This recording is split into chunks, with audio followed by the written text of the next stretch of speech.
ഏറ്റുമാനൂരിൽ കാണാതായ ജൈനമ്മയുടെ തിരോധാന കേസിലെ പ്രതി ചേർത്തല പള്ളിപ്പുറം സ്വദേശി സെബാസ്റ്റ്യൻ സീരിയൽ കില്ലർ എന്ന സംശയം.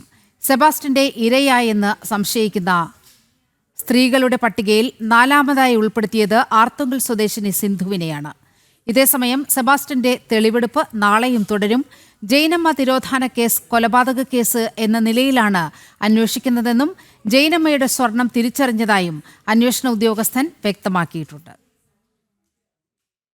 ഏറ്റുമാനൂർ സ്വദേശിനി ജൈനമ്മ തിരോധാന കേസിൽ പ്രതി സെബാസ്റ്റ്യനെ ഇന്നലെയാണ് ക്രൈംബ്രാഞ്ച് കസ്റ്റഡിയിൽ വാങ്ങിയത്. പിന്നാലെ നടത്തിയ വിശദമായ ചോദ്യം ചെയ്യലിൽ സെബാസ്റ്റ്യനിൽ നിന്നും നിർണായക വിവരങ്ങൾ ലഭിച്ചതായാണ് സൂചന.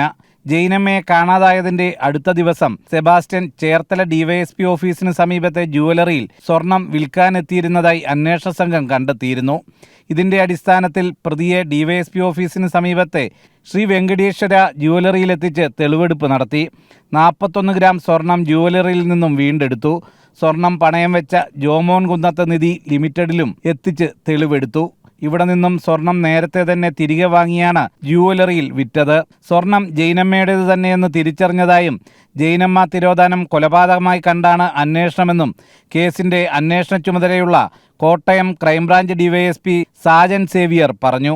ഇതൊരു കൊലപാതക കേസായിട്ട് തന്നെയാണ് പോലീസ് അന്വേഷിക്കുന്നത്. ഇത് ഇപ്പോൾ ഈ ഘട്ടത്തിൽ ഒന്നും പറയാറായിട്ടില്ല. ഇതൊക്കെ നമ്മൾ തെളിവുകൾ ഉണ്ടായിട്ടാണല്ലോ നമ്മൾ ചെയ്യുന്നത്. അപ്പോൾ അതിപ്പോൾ ഒന്നും വെളിപ്പെടുത്താനായിട്ടില്ല. ഇതെല്ലാം നമ്മൾ അന്വേഷണത്തിന്റെ ഭാഗമായിട്ടും ചെയ്യുന്ന കാര്യങ്ങൾ. അപ്പോൾ അതുകൊണ്ട് ഇതെല്ലാം കൃത്യമായിട്ട് പറയും പിന്നീട്. 7 ദിവസത്തേക്കാണ് നിലവിൽ സെബാസ്റ്റ്യനെ കസ്റ്റഡിയിൽ ലഭിച്ചിട്ടുള്ളത്. ജൈനമ്മയുടെ ഫോൺ കണ്ടെത്തുന്നതടക്കം നിർണായക തെളിവുകൾ ഇതിനോടകം കണ്ടെത്തേണ്ടതുണ്ട്. എന്നാൽ ചോദ്യം ചെയ്യലിനോട് പ്രതി പൂർണ്ണമായി സഹകരിക്കുന്നില്ല. നാളെ സെബാസ്റ്റ്യനെ വീട്ടിലെത്തിച്ച് തെളിവെടുക്കും. ഇതേസമയം കോട്ടയം ക്രൈംബ്രാഞ്ചിന്റെ കസ്റ്റഡി കാലാവധി പൂർത്തിയായാൽ ആലപ്പുഴ ക്രൈംബ്രാഞ്ച് സെബാസ്റ്റ്യനെ കസ്റ്റഡിയിൽ വാങ്ങി ചോദ്യം ചെയ്യും.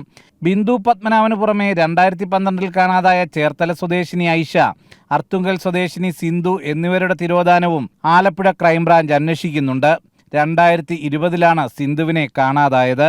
ജനം, ആലപ്പുഴ.